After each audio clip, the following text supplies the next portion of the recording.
Está no ar mais um episódio da 6ª temporada do TBC Memória. O episódio de hoje é especial para nós do TBC Memória e para você, nosso público. Hoje chegamos ao programa de número 100, que já está na 6ª temporada.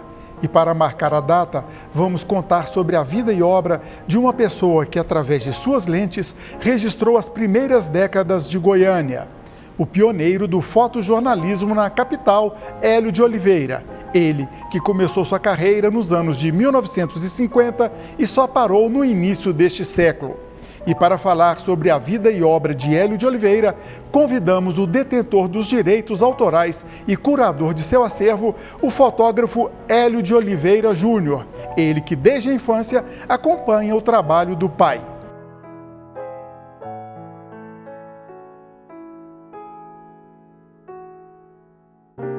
Olá, Hélio, um prazer receber você aqui para falar da obra de seu pai. O prazer é todo nosso estar aqui para poder falar de uma coisa que muito me envaidece, que é a obra do meu pai. São tantas recordações, tantos acompanhamentos de muito trabalho que ele fez ao longo de sua jornada. Vamos começar da chegada dele em Goiânia. Ele chegou em Goiânia nos primeiros anos da capital, né? Chegou em 1935. Vindo de Buriti Alegre, tinha 5 anos de idade. Meu avô, Osório de Oliveira, ele veio para Goiânia, ele era consultor licenciado, ele veio com o intuito de trabalhar.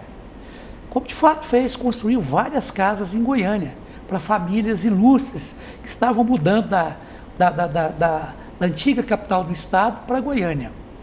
E aí foi todo esse início. Então meu pai acompanhava o pai dele desde pequeno e assistiu todo o crescimento de Goiânia durante os primeiros anos. Os primeiros anos, exatamente. E de onde surgiu a vocação para a fotografia? Meu pai, quando foi, ele concluiu um curso ele concluiu um curso, o antigo ginásio aqui, no Ateneu Dom Bosco. E tinha que fazer o segundo grau, hoje, segundo grau, na época científico. Então ele mudou para Uberlândia. Em Uberlândia, ele conheceu um fotógrafo, Antônio Rezende. Era fotógrafo no Rio de Janeiro. E ele viu aquele movimento do Antônio, aquela coisa toda, teve aquele interesse. E o cara mostrou para ele, inclusive, um laboratório fotográfico. Ele apaixonou por aquilo. Comprou uma câmera fotográfica, uma Voigtlander, e começou a fotografar em Uberlândia. Ele fotografava festas de aniversário, fotografava no clube que ele frequentava, que era o Praia Clube, todos os eventos esportivos do Praia Clube e os desfiles que tinha na cidade. E, concluído o curso, ele voltou para Goiânia. Voltou para Goiânia já com aquela... A fotografia já entranhada nele já. E começou em Goiânia a fotografar também aniversários, futebol. Já profissionalmente? Profissionalmente, já com o intuito de ganhar dinheiro, de revender aquele trabalho. Quando foi em 1950, o Joaquim Câmara Filho, ele ficou sabendo que o Jornal Popular estava se tornando de bissemanário para semanário e precisava de um fotógrafo. Ele foi lá e candidatou. Conversou com o Joaquim Câmara Filho. O Joaquim Câmara Filho deu uma pauta para ele. A pauta era a cobertura da construção da usina do Rochedo. Aquela que fica ao sul de Goiânia, Piracanjuba, mais ou menos? Isso, exatamente. E ele pegou, fez as fotos, tudo, revelou, apresentou as fotos. O Joaquim falou, está contratado. E o jornal naquela época não tinha laboratório, não tinha nada. Ele ganhava uma ajuda de custo e ganhava pelo trabalho produzido. E revelava em casa, Revelava em casa, ele tinha um laboratório em casa. Revelava e fazia. O Joaquim Câmara Filho era secretário de Cultura do governo Pedro do Vico. O governo do estado não tinha fotógrafo. E o Joaquim Câmara Filho convidava meu pai para poder fazer coberturas de alguns eventos do governo do estado. De maneira que todos os eventos que acontecia do governo Pedro Ludovico para frente ali, ele fotografava tudo. Isso já o governo Pedro Ludovico eleito, né? É, o Pedro Ludovico eleito, exatamente. Sim, sim. E ele fotografando aquilo tudo, tomaram gosto pelo trabalho dele. Ele continuou depois fazendo o mesmo trabalho com os outros governadores e trabalhando no Jornal Popular. Nisso ele ficou 10 anos, 10, 11 anos no Jornal Popular, como repórter fotográfico exclusivo. Até o governo do Zé Feliciano, onde ele foi nomeado. Certo? Quando ele foi nomeado, o Zé Feliciano pegou e falou para olha, juntou ele, o Isorico Barbosa, outros jornalistas, e criaram a assessoria de imprensa do Palácio, que é hoje a AGECOM, para você ter uma ideia. Sim. E ele foi um dos precursores nisso também, dentro do governo do Estado. E ele teve outros pioneirismos também, sindicato, a Associação dos Cronistas. Associação dos Cronistas, Sindicato dos Jornalistas em Goiás. Tanto é que ele foi jornalista a vida toda, conhecido como jornalista. E então, por esse trabalho todo que ele estava tendo com relação ao governo do Estado, ele teve que desligar do Jornal Popular, porque não estava dando para conciliar. E ele ainda fazia os freelancers dele, né? Mas durante muito tempo ele fornecia muitas fotos, mesmo depois de ter desligado do Popular, fornecia muitas fotos, continuou fornecendo muitas fotos do governo para o Jornal Popular. E aí depois disso ele começou começou a fazer cartões postais de Goiânia, que não existia na época.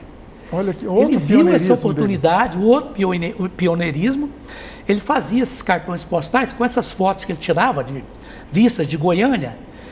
Ele fotografava, fazia os cartões postais e distribuía para bancas de revistas, livrarias, inclusive mandava para fora do estado, divulgando Goiânia.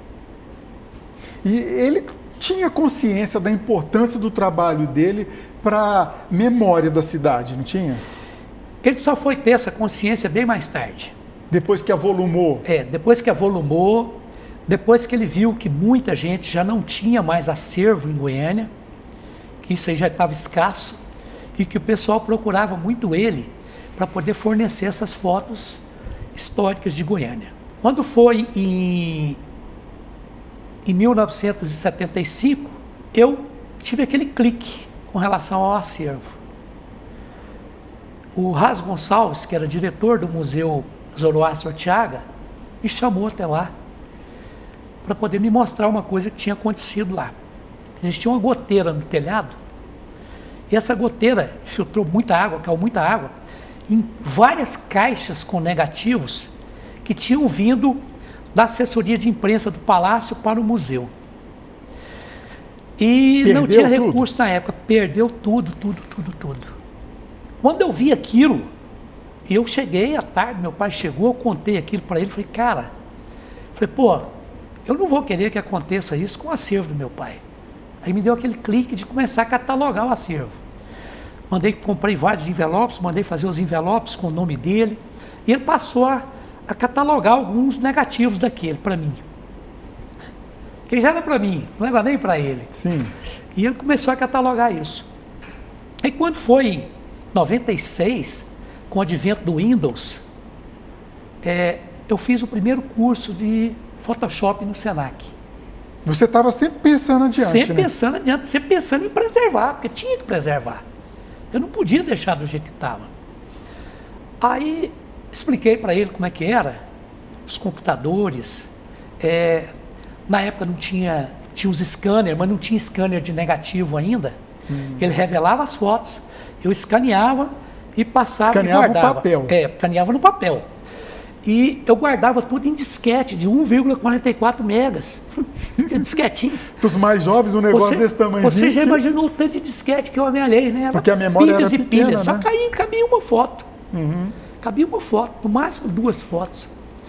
Aí logo saiu o chamado Zip Drive, que era 100 megas.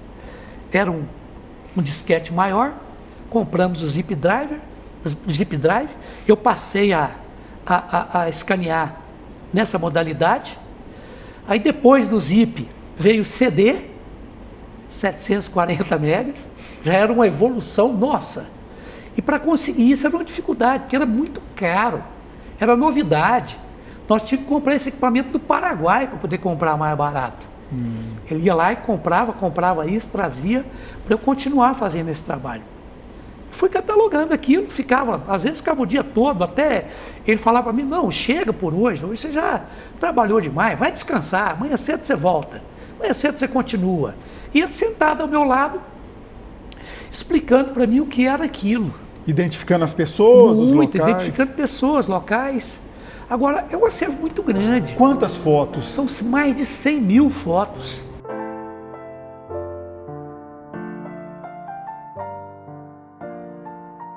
Futebol, de automobilismo, de desfiles. Pois é, tem até acidente de trânsito cotidiano. Acidente de trânsito, ele fotografava tudo.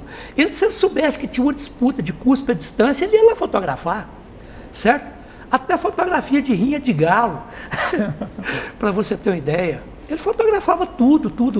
E como ele fotografou muito, principalmente para o jornal, era ele sozinho, ele tinha que andar o dia todo para poder cobrir a pauta que o jornal passava para fazer a cobertura. Goiânia era pequena, tudo bem, certo?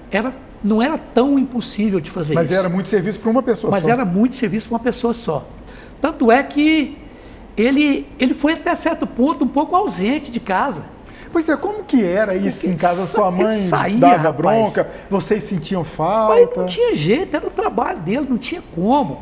Muitas vezes ele chegava lá do palácio, por exemplo, chegava em casa do trabalho depois das 18 horas, quando era 9 horas da noite, recebia uma ligação do palácio para poder ir, porque tinha uma viagem para poder fazer com o governador. Ali ele comia alguma coisa, tomava um banho, trocava de roupa e ficava 2 dias fora. Vamos para o intervalo, então, daqui a pouquinho a gente volta, tá ok? Ok. O TBC Memória Especial está completando 100 episódios e conversamos hoje com Hélio de Oliveira Júnior, ele que fala sobre o acervo do pai dele, Hélio de Oliveira, um pioneiro no fotojornalismo em Goiânia. TBC Memória, ajudando a preservar a história de Goiás. Essa aqui foi a que tirou o Juscelino, quando a primeira visita dele ao local que seria construída a nova capital. Essa e a Rolling Cord.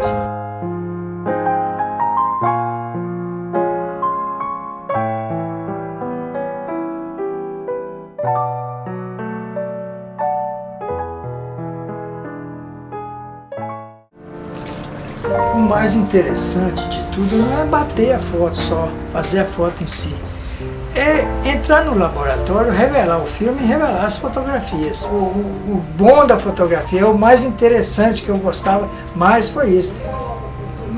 Eu acho que eu fui mais laboratorista do que fotógrafo. Fotógrafo a gente tirava as fotos, mas fui mais laboratorista.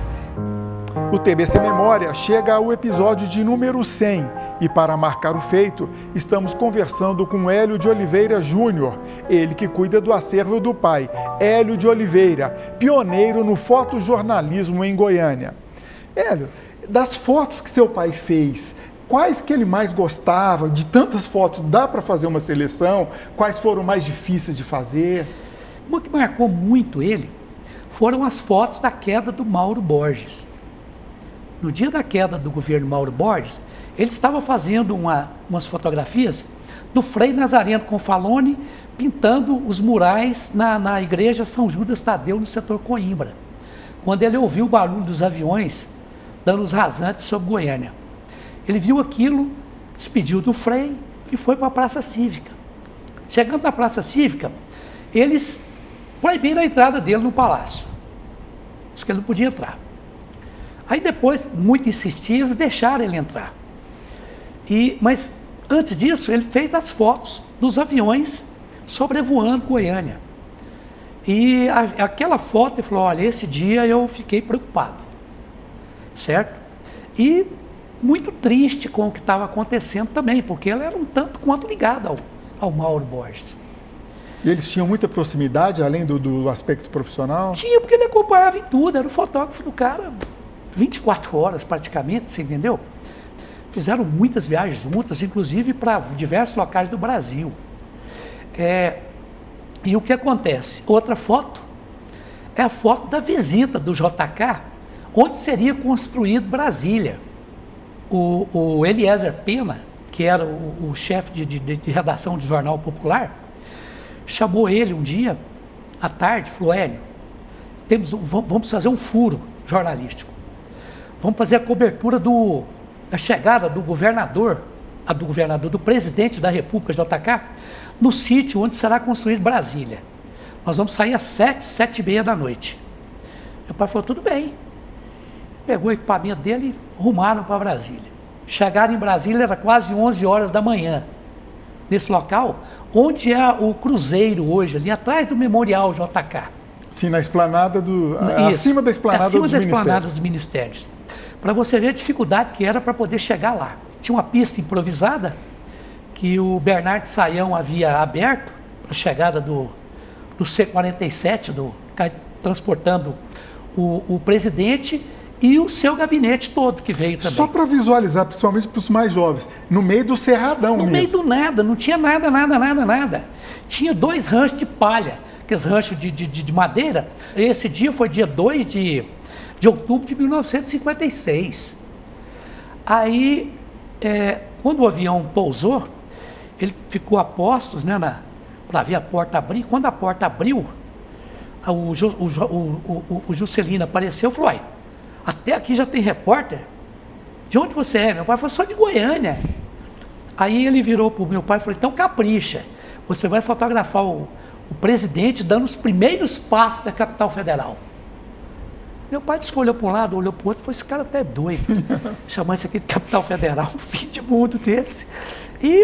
Mas não imaginava da grandeza daquele ato. Fotografou, o único fotógrafo fotografou o Juscelino na porta do avião, o Juscelino dando os primeiros passos, o Juscelino olhando os mapas do sítio ali de onde é Brasília hoje.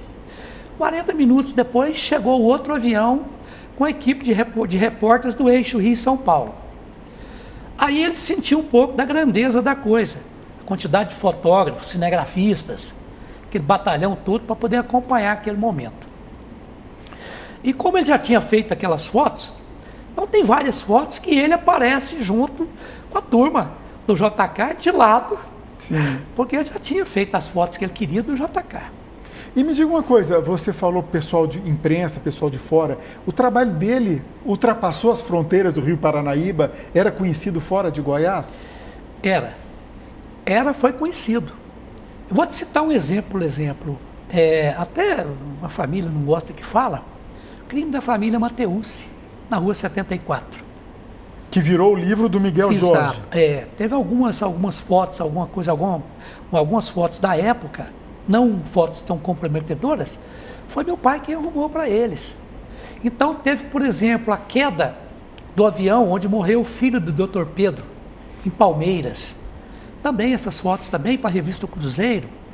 Aquilo foi ele quem forneceu na época. E também na revista Brasília. Isso, na revista Brasília também. A revista Brasília foram várias fotos. Ele passou muito apuro só de viajar nessas estradas naquela época, aviões e tal? Algum momento de, por exemplo, futebol, torcida revoltada?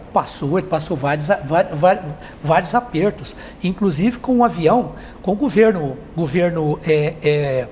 Otávio Lage, ele junto com os secretários do Otávio Lage, fazendo uma viagem para o norte de Goiás, hoje estado de Tocantins, o avião estava muito nublado, o avião abaixou para poder ver se dava visibilidade, e bateu numa montanha e um dos motores começou a falhar. E o piloto disse para a turma, e todo mundo, e estragou o rádio, não tinha comunicação, falou: "Olha, do jeito que está, vai ser complicado, qualquer coisa eu vou descer dentro do rio Tocantins." Eu estou morto, porque eu não sei nadar. Nossa. Meu pai falava: "Eu estou morto, eu não sei nadar." E aí, eles desceram em Tocantinha, lá numa aldeia indígena na época lá, desceu nesse lugar, sem comunicação. A notícia que chegou aqui em Goiânia é que o avião tinha desaparecido. Nossa, sem comunicação. Sem comunicação, sem nada, e virou aquela coisa toda, e deu em rádio, e a família ficou tudo doida, aquele desespero, minha mãe naquele desespero danado, sem saber o que fazer, onde procurar, sem... Como é que faz? Uma hora dessa você fica... E eu era pequeno. E eu vendo aquilo tudo. Aí quando foi às 7, 8 horas da noite, isso era mais ou menos às 2 horas da tarde, quando foi 8 horas da noite, chegou a notícia que eles tinham conseguido pousar em Tocantins.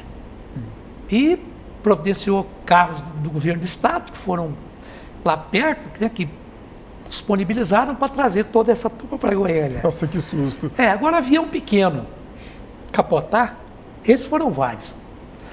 Nunca se machucou, não? Não, ele nunca machucou. Só o susto não, mesmo. só o susto. Ficou só o susto. Agora, já que estamos Foram vários. falando de avião, tem algumas fotos históricas dele, fotos aéreas no mundo antes drone, viu, juventude? Antes do drone, de avião. Algumas, por exemplo, mostrando a Praça Cívica, o setor sul quase sem nada, o setor oeste quase sem nada. Como que ele fazia essas fotos? Alugava avião? Como que era? Ele fazia essas fotos o seguinte, às vezes alugava avião, e às vezes fazia essas fotos, quando o avião, esses aviões do governo do estado, chegavam no aeroporto, não tinha condição de pouso, ele fazia aquele taxiamento, sobre Goiânia. Quando passava sobre Goiânia... Ele aproveitava e clica. Os pilotos, ele conhecia todo mundo, falou, passa mais próximo para tal lugar. O piloto passava, ele aproveitava e fazia essas fotos. Isso já com a intenção dos cartões postais, hein?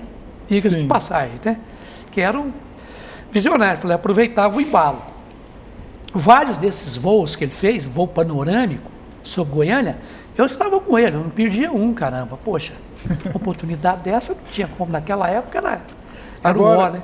Apesar de seu avô ter sido o primeiro presidente do Goiás Esporte Clube, seu pai, como bom campineiro, era rubro-negro, né? Rubro-negro. E o futebol, ele fazia muito futebol, né? Futebol, e eu tenho outra coisa para te falar, hein? Meu avô foi um dos fundadores do Goiás Esporte Clube, junto com Lino Barsi, foi o primeiro presidente do Goiás Esporte Clube, mas morreu atleticano. Que história é essa? Foi vira-folha? Foi uma dissidência do Atlético, teve uma briga, ele era diretor do Atlético, saíram e resolveram criar um outro clube.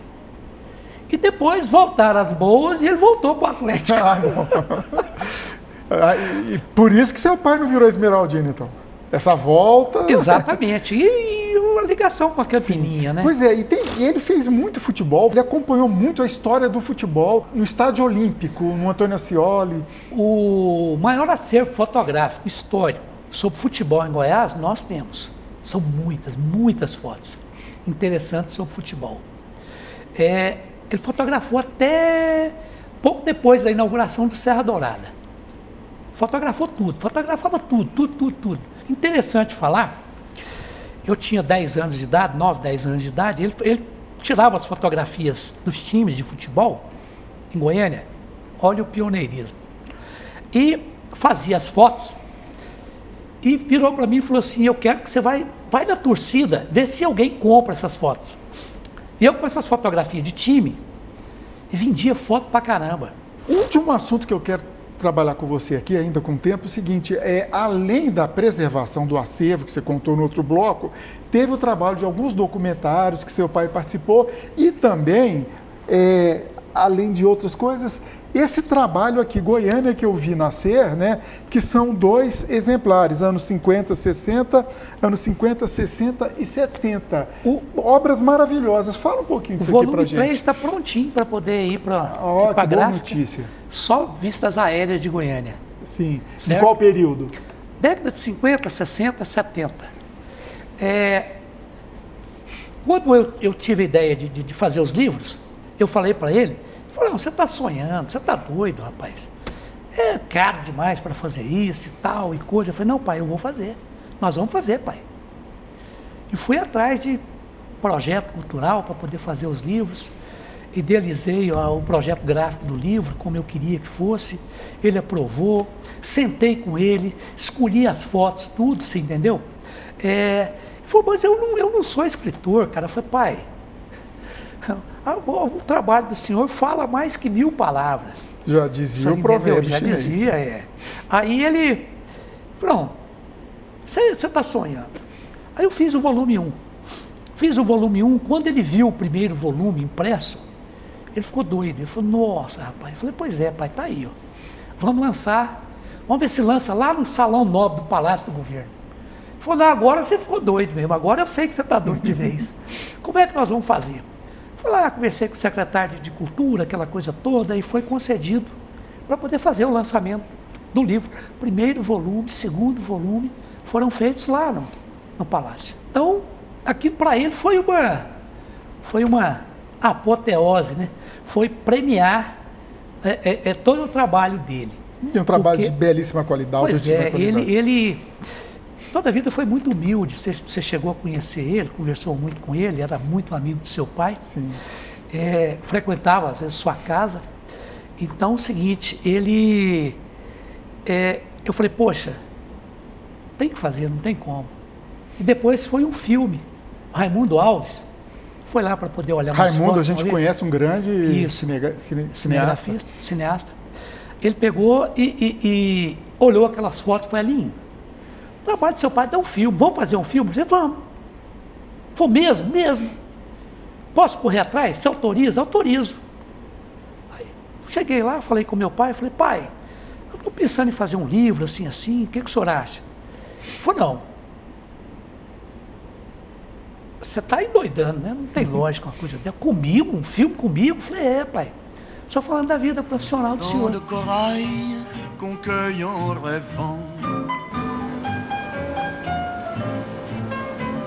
Por último, o Rai, pouco tempo antes dele falecer, o Rai concluiu o livro Brasília, a História da História.